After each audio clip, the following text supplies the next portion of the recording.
Hey, Rebecca. Okay. First iteration of backside. Typefaces are working well together. I'm open to any and all feedback. Most certainly, I'll be more than glad to provide some good sound feedback for you. Now, I just want you to keep in mind now when I'm going to make some recommendations. And I'm not saying that you need to do this. I'm saying I just want to give you some ideas. So I just kind of want to reiterate, I'm not trying to art direct your project here, but I do want to offer up some ideas. Not that you're going to use them just to get you to thinking in different directions. Okay, so I'll give you my reactions and then I'll also offer up some suggestions. So I think the front cover. I think the front cover is interesting because you've used this kind of this letter U, kind of adjusted it and created these books out of it. So it is a typographic solution, and that's why I think it's okay to keep it there. Now, one of the things I see, and the reason I'm zooming out like this is so that you will see what I'm seeing. When we zoom out, we can see that this becomes one solid shape as opposed to books that are on top of each other. And I think one of the problems here is that the monochromatic nature between the red, the kind of pink binding of the book and the pink pages, there's just not enough contrast there. So it loses its recognition. It loses some form.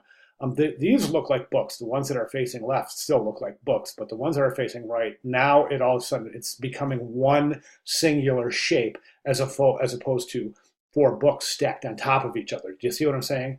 So I think you might want to work on that a little bit to make it more obvious that that's books stacked on top of each other. I think another thing that would be a wise move is to take this whole thing and kind of establish a firm resting place for these books. And I think the logical thing there to do would be to align those with the baseline of Morrison. Okay, I think this is really good. It's a good relationship here.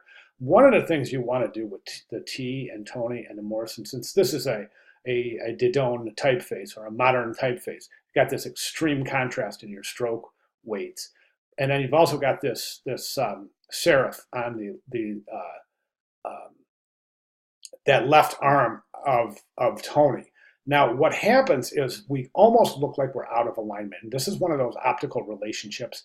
What you want to do here is you want to push this. If I'm going to zoom in here, and I want to see.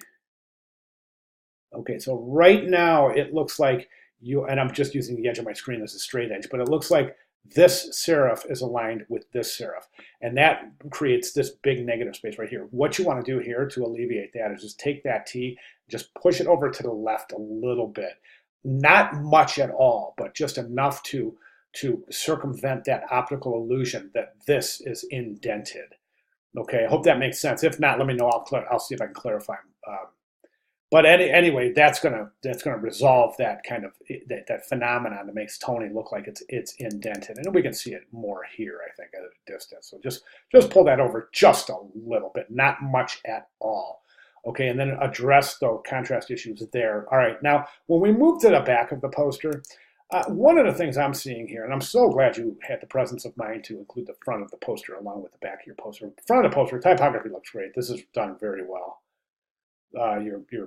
I think if anything, I would say we can still reduce the kerning between the O and the N, the T and the O. You can even tuck that in a little further.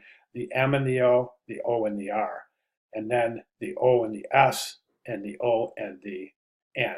So to me, it appears like you're having a little bit of difficulty kerning your curved letter form. So remember that formula back in week 1 and week 2. To assist you in kerning. Okay, let's jump over here. I'd love to see some sort of a headline on the back, something to introduce the viewer to the layout. Because right now we just jump into composition, so there's no drop cap or any kind of a typographic treatment that to kind of introduce the viewer to the composition. And I think a title or a drop cap or something I think would really help. One of the problems I'm having with the back of the poster is the fact that there's really you've worked this visual identifier here, and I think you want to use this in the back of the poster somehow. These shapes, these colors, something. You want to bring something from the front of the poster into the back of the poster. You've already brought color in, but we want to bring something else. I'm wondering if we can't maybe use these somehow in our timeline.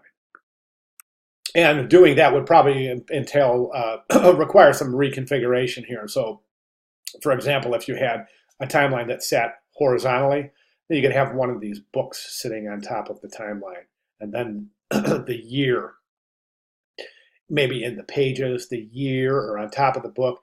So you have your line, the book sitting on the line, the year, and then you could have the typographic event associated there. And so try to figure out a way to work this into the back of the poster, the timeline. I think that will really create some wonderful harmony. Also think about introducing a headline or a drop cap or something in here.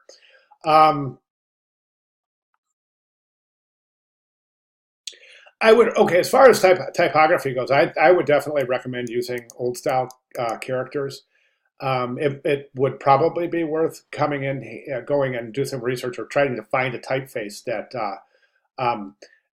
has open type capabilities so that you can use old style characters here.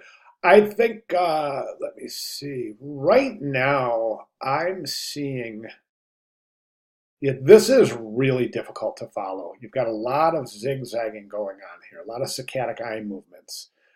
Then even here, you've got, here, this is a line, 1931 is a line with the baseline, but here it's kind of floating in the middle of that text selection. Here it's down more towards the third line. So I'm a little worried about that. I'm a little worried about that presentation of that. Listen, I'll be honest with you. I don't think the timeline is working. And again, you know, I'm gonna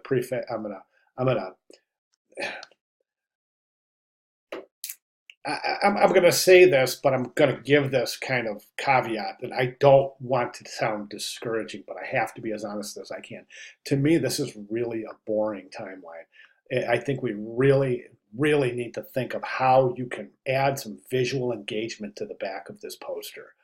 Um, you know, using this ideas for the timeline, that's an idea. Just think of something. Let's really keep on thinking of a way that you can bring this back in the poster into a very interesting, engaging um, visual experience for the viewer. Right now, we're just not there. It's just very plain. There's not really anything about that's saying, like, "Hey, look at me." You know what I'm saying? I mean, let's just really try to think of ways that you can increase the visual engagement associated with this layout in the back. Old style characters, a couple of areas where you can use all caps, BA right there. Now this is most curious because you are using, that's an old style character right there. That's an old style numeral.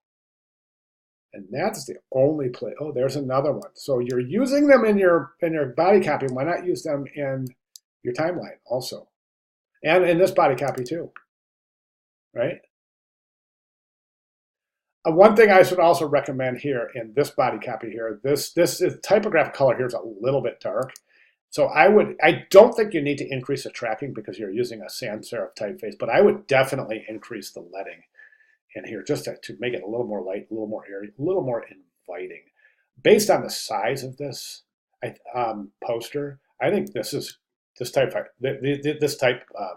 going to be a really big one. One of my final comments is this: is you have this overwhelming tendency in this particular piece. You're using negative space wonderfully on the front of the poster. As a matter of fact, I think this might be centered vertically. I would take this whole composition and move it down so that baseline, so that that tagline sits about right there. Then you have Morrison, the books right here. So we can really establishing some good negative space. And then in the back of the poster, the tendency here is to want to push everything. I mean, we got no negative space at all. You see what I'm saying? I mean, everything is pushed to the corners. We're really not allowing negative space to be used as a design element. So I would recommend that as well. All right, keep working hard, keep thinking about it, sleep on it, really think about how you can add some visual engagement into the back of this poster. I think a lot of it might have to do with borrowing with what is already here.